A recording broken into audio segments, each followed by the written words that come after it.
दोस्तों, स्वागत करता हूँ आप सबका एक बार JRF ट्यूबलाइट चैनल पे। दोस्तों देखिए, एग्ज़ाम में बहुत कम समय बचा है। लगभग 60 से 65 दिन मान के हम लोग चल रहे हैं। तो बहुत वाइटल रोल प्ले करता है करंट अफेयर्स। तो हम लोग एक सीरीज़ शुरू कर रहे हैं जिसमें हम लोग साल भर का करंट अफेयर्स देखेंगे अपने मूल टॉपिक के साथ साथ। जैसे हम अपने टॉपिक को भी पहले पढ़ेंगे और उससे जो भी संबंधित करंट अफेयर्स है उसको इस सीरीज़ में देखेंगे। तो आज अपना पहला लेक्चर है इम्पोर्टेंट आर्टिकल पर। हम लोग कॉन्स्टिट्यूशन के इम्पोर्टेंट आर्टिकल्स को कवर करेंगे और देखेंगे क्या क्या चेंजेस हुए और संविधान में क्या उस आर्टिकल के बारे में दिया हुआ है, इसके बारे में भी देखेंगे।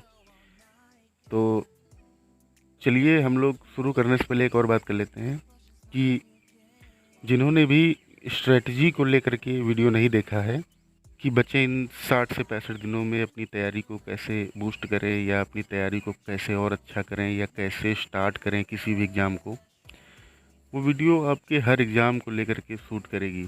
जैसे यूपीएससी का प्रीलिम्स आ रहा है, तो प्रीलिम्स के उन बचे 60 से 70 दिनों को कैसे कवर किया जाए उसके बारे में वो वीडियो है। उसमें विस्तृत चर्चा की गई है।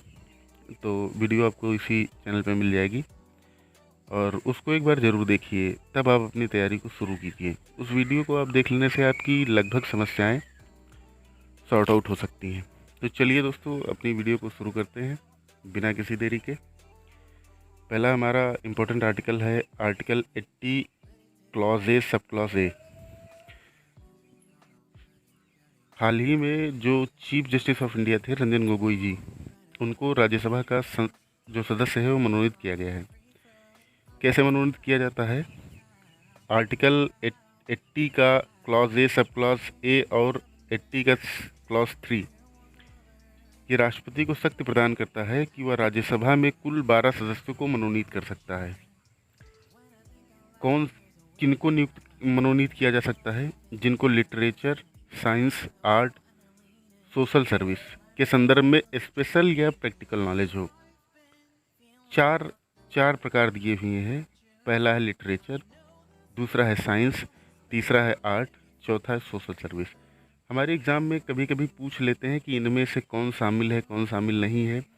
तो आप एक बार इन्हें ज़रूर याद कर लीजिएगा, बहुत आसानी से याद हो जाएंगे। साहित्य, विज्ञान, कला, सामाजिक सेवा का क्षेत्र, literature, science, art, social service. इनके बारे में स्पेशल या प्रैक्टिकल नॉलेज जिनको होगी, राष्ट्रपति उनको मनोनीत कर सकता है। लेकिन राष्ट्रपति ऐसा करेगा वो काउंसिल ऑफ मिनिस्टर्स की सलाह पर ही करेगा। तो ये बहुत इंपॉर्टेंट पॉइंट है, इसको याद रखने की ज़रूरत है कि राष्ट्रपति ऐसा कब कर सकता है? जो काउंसिल ऑफ मिनिस्टर्स की सलाह पर कर सकता है। राज्यसभा की टोटल स्ट्रेंथ है 250। बढ़ते हैं आगे। दूसरा हमारा इंपॉर्टेंट आर्टिकल है आर्टिकल 124 सब क्लॉज 7। देखिए ये आर्टिकल क्या बताता है कि ये article 80 clause A sub clause A से संबंधित है। ये बताता है कि सुप्रीम कोर्ट का कोई भी जो रिटायर्ड जज है वो टेरिटरी ऑफ इंडिया में किसी भी कोर्ट में प्ली या एक्ट नहीं कर सकता, मतलब प्रैक्टिस नहीं कर सकता या मुकदमा नहीं लड़ सकता, ऐसी बात। ये आर्टिकल 124 क्लॉज 7 बताता है कि जो भी रिटायर्ड जज होगा वो ऐसा टेरिटरी ऑफ इंडिया में नहीं कर सकता। मतलब भारत के बाहर वो कर सकता है, लेकिन जो इंडियन टेरिटरी है इसके भीतर वो नहीं कर सकता। अब इसमें एक और चीज़ ध्यान देने योग्य है, ये केवल जुडिशरी तक ही सीमित है। मतलब केवल वो जुडिशियल मामले ही नहीं कर सकता है, बाकी वो सब कुछ कर सकता है। जैसे राष्ट्रपति बन सकता है, गवर्नर बन सकता है, सांसद बन सकता है। तो अभी प्रश्न उठा था, क्या रंजन गोगोई को जो राज्यसभा का सांसद मनोनीत कर दिया गया है ये सही है या नहीं है? तो आर्टिकल 214 सब क्लॉज 7 में ये बात बताई गई है, मेंशन की हुई है पहले से कि ऐसा किया जा सकता है। तो ये एकदम लीगल है। हम लोगों ने 2 आर्टिकल्स को देखा। हम कोशिश करेंगे कि इस वीडियो के बाद जो है आप इन आर्टिकल्स को दोबारा पढ़िएगा जा करके, और इनसे संबंधित जो भी आपको नई चीज़ मिले उसको आप नोट करते हुए चलिएगा। तो आपके देखिएगा कि धीरे धीरे जो इम्पोर्टेंट आर्टिकल्स हैं जो करंट अफेयर्स के दौरान चल रहे हैं, जो न्यूज़ में है इस समय, वो तैयार हो जाएंगे और लगभग प्रश्न इन्हीं से बनेगा अगर आर्टिकल से बनेगा, क्योंकि ये हाल फिलहाल चर्चा में भी है। अगर चर्चा वाला नहीं पूछा जाएगा कोई मुद्दा तो उनका जो बेसिक थीम है वो पूछ ली जाएगी। तो बढ़ते हैं अपने तीसरे आर्टिकल की तरफ। ये आर्टिकल बहुत इंपॉर्टेंट है, आर्टिकल 131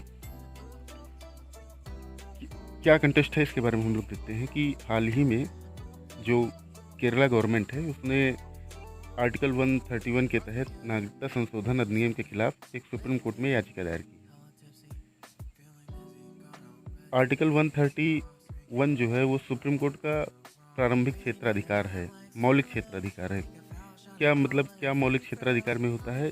जब दो या दो से अधिक किन्हीं राज्यों के बीच मतभेद हो या कोई डिस्प्यूट हो, या राज्य या राज्यों व केंद्र के मध्य कोई डिस्प्यूट हो, तो वो जो भी मामले आएंगे वो सुप्रीम कोर्ट के प्रारंभिक या मौलिक क्षेत्राधिकार के तहत होते हैं। ये सुप्रीम कोर्ट का ओरिजिनल जुरिडिक्शन है, मतलब आप केवल सुप्रीम कोर्ट ही जा सकते हैं, आप हाई कोर्ट नहीं जा सकते, आप लोअर कोर्ट नहीं जा सकते, सेशन कोर्ट नहीं जा सकते, केवल आप सुप्रीम कोर्ट में ही ऐसे मामले दायर कर सकते हैं। देखिए कौन से मामले नहीं आएंगे प्रारंभिक क्षेत्राधिकार में, तो दो तरीके के मामले हैं, केवल दो मामले हैं, उनको याद रखिए। ये सवाल बन जाता है, कभी कभी घुमा करके दे देते हैं सवाल। देखिए अगर किसी विवाद में प्राइवेट पार्टी इन्वॉल्व हो जाती है, जैसे बनाम मैं बनाम भारत संघ, मतलब मैं बनाम भारत संघ या आप बनाम भारत संघ, अगर इनमें कोई प्राइवेट पार्टी इन्वॉल्व होती है, जैसे कोई आप मुकदमा लीजिए रमेश बनाम भारत संघ, महेश बनाम भारत संघ, तो इसमें जो है ये सुप्रीम कोर्ट के प्रारंभिक क्षेत्राधिकार में नहीं आएगा, पहला अपवाद। दूसरा क्या है कि जो संविधान के लागू होने या प्रारंभ होने, मतलब कमिंसमेंट कह लीजिए एक तरीके का, यदि कोई ट्रीटी या एग्रीमेंट साइन हुआ है स्टेट या सेंट्रल स्टेट के बीच में, तो उन पर आर्टिकल 131 लागू नहीं होगा। ये मोस्ट इम्पॉर्टेंट पॉइंट है, इसको बहुत अच्छे से आप याद कर लीजिएगा कि मतलब कॉन्स्टिट्यूशन के कमेंसमेंट से पहले यदि कोई ट्रीटी हुई है या कोई एग्रीमेंट साइन हुआ है स्टेट्स के बीच में, सेंट्रल गवर्नमेंट या स्टेट गवर्नमेंट के बीच में, तो उन पर आर्टिकल 131 लागू नहीं होगा। एग्जाम्पल आप देख लीजिए, princely state and government of India, ऐसे आप समझ लीजिए। मुझे लगता है ये अब क्लियर हो गया होगा इससे कि princely state and government of India example से। देखिए केरला ने जो अपील दायर की है उसके बारे में हम लोग थोड़ा सा एक चीज़ जान लेते हैं कि दो अनुच्छेदों के बारे में हम लोग जान लेते हैं जो इस 131 को समझने में, इसकी जो अपील का आधार है इसको समझने में मदद करेंगे कि अपील जायज़ है या नाजायज़ है, या क्या आधार है इसका, लीगल क्या इसका बेस है, उसके बारे में जान लेते हैं। देखिए आर्टिकल 256 जो है वो ये बताता है कि राज्य सरकारों की यह जिम्मेदारी है कि संसद द्वारा बनाए गए सभी नियमों का राज्य सरकारें इम्प्लीमेंटेशन इंश्योर करेंगी, और ये उनकी इच्छा पर नहीं है, ये अनिवार्य है। यदि राज्य सरकारें ऐसा करने में सक्षम नहीं हैं तो अनुच्छेद 356, अनुच्छेद 365 के तहत वहाँ लॉफुल प्रेसिडेंट रूल लगाया जा सकता है। ऐसा कैसे प्रमाणित होता है? सुप्रीम कोर्ट ने SR Bommai versus Union of India judgment में भी ये बात कह दी है, पहले ही मेंशन कर दी है। आर्टिकल 257(1) यह बताता है कि राज्य सरकारें जो अपनी एग्जीक्यूटिव पावर हैं वो इस प्रकार से एक्सरसाइज करेंगी कि सेंट्रल गवर्नमेंट को अपनी एग्जीक्यूटिव पावर को इम्प्लीमेंट करने में दिक्कत ना आए। ठीक है, मतलब इस प्रकार से अपने कानूनों को चलाएंगी या इस प्रकार से अपने कानूनों को लागू करेंगे कि जो केंद्र सरकार द्वारा बनाए गए कानून हैं उनको इम्प्लीमेंट करने में कोई दिक्कत ना आ जाए। इस अनुच्छेद में स्पष्टता ये वर्णित है कि यदि राज्य सरकारें केंद्र सरकार द्वारा दी गई डायरेक्शंस को लागू करने या कंप्लाई करने में फेल हो जाती हैं तो वहाँ प्रेसिडेंट रूल इम्पोज किया जा सकता है। ठीक है, तो आप देखिए कि केरल सरकार ने तो सेंट्रल गवर्नमेंट के लॉ को ही चैलेंज कर दिया है। देखिए, दो मामले आए, अब दो मामलों के आधार पर अब इसका आधार हम समझेंगे कि केरल में अभी तक ऐसा क्यों नहीं किया गया या केरल को अभी तक नोटिस वगैरह क्यों नहीं भेजी गई। तो देखिए, एक मामला हुआ था 2012 में, state of MP versus Union of India. इसमें सुप्रीम कोर्ट ने कहा राज्य सरकारें किसी भी सेंट्रल लॉ को आर्टिकल 131 के तहत चैलेंज नहीं कर सकती। State of MP versus Union of India मामले में सुप्रीम कोर्ट ने कहा कि राज्य सरकारें किसी भी सेंट्रल लॉ को आर्टिकल 131 के तहत चैलेंज नहीं कर सकती। दूसरा मामला 2015 में आया, state of Jharkhand versus state of Bihar. उसमें सुप्रीम कोर्ट ने अपने जजमेंट को पलटा। उसने कहा कि यदि ज़्यादा दिक्कत है तो आप यहाँ चैलेंज कर सकते हैं। अब क्या हुआ, 2015 में ही सुप्रीम कोर्ट ने एक फुल बेंच बनाई, मतलब एक फुल बेंच बना दी जो इस बात पर निर्णय लेगी कि ऐसा किया जा सकता है कि नहीं किया जा सकता। ठीक है, तो ये हमने पूरा आर्टिकल 131 देखा। अब जो हमारा लास्ट आर्टिकल है इस वीडियो का, उसमें हम देखते हैं article 164 A 164 clause 1 sub clause A, उसके बारे में हम लोग देखते हैं।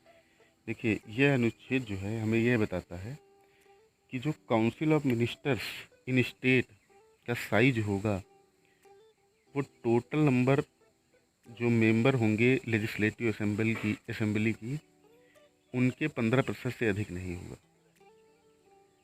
स्टेट के बारे में बात हो रही है, 164 clause A sub clause A, इसके बारे में हम लोग बात कर रहे हैं।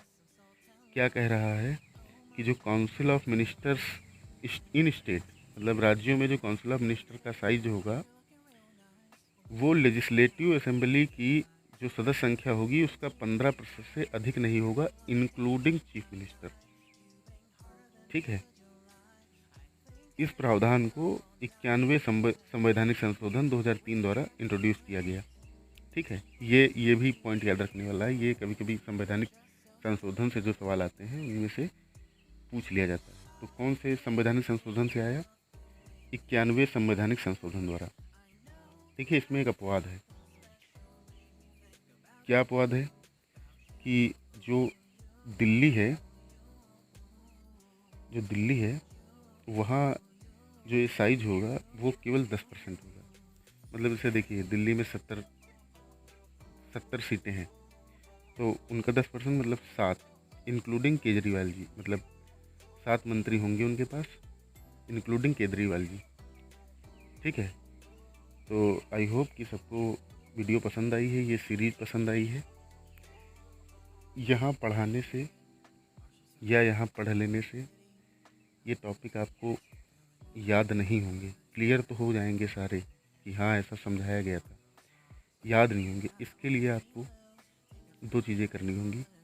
चीज़ें नोट डाउन करनी होंगी छोटे छोटे की पॉइंट्स में, रिवाइज करते रहना होगा। और जो अपना मूल टॉपिक है, जैसे आज आर्टिकल 164 पढ़ाया गया, तो इसको आप लक्ष्मीकांत उठा करके देखिए उसमें क्या क्या दिया है, उससे संबंधित और जानकारी नोट कर लीजिए, तो ये आपका पूरा आर्टिकल क्लियर हो जाएगा। ऐसे जो मैंने आज 5-6 आर्टिकल पढ़ाए हैं, ये आपके एकदम मजबूत होते चलेंगे, करंट अफेयर्स साथ में मजबूत होता चलेगा। तो बाकी जो इम्पोर्टेंट आर्टिकल्स हैं वो लोग हम अगली वीडियो में डिस्कस करेंगे।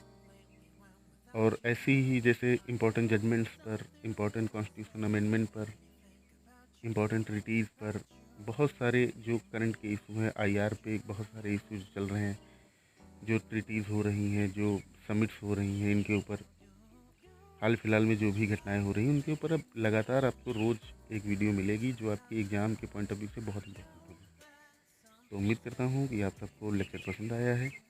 अगर पसंद आया हो तो लाइक कर दीजिएगा, चैनल को सब्सक्राइब कर दीजिएगा और अपने दोस्तों के साथ शेयर ज़रूर करते रहिए, क्योंकि आप अगर ऐसा करते हैं तो हम लोगों को थोड़ा सा उत्साह मिलता है आपके बीच बढ़िया कंटेंट लाने का।